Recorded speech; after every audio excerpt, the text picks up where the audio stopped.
What charging gear works best for Autel EVO Max Series batteries? Today, let's take a look at the EVO Max Series charging solution. It supports high-power 200 watts output, allowing 3 batteries to be fast charged in parallel.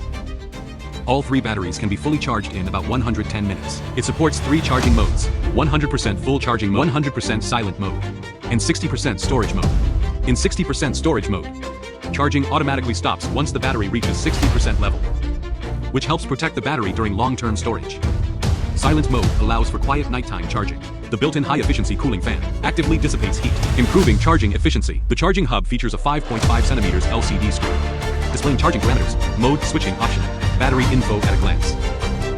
With 3 battery output ports and a USB-C output port, you can charge 3 intelligent flight batteries and the remote controller in parallel while charging faster.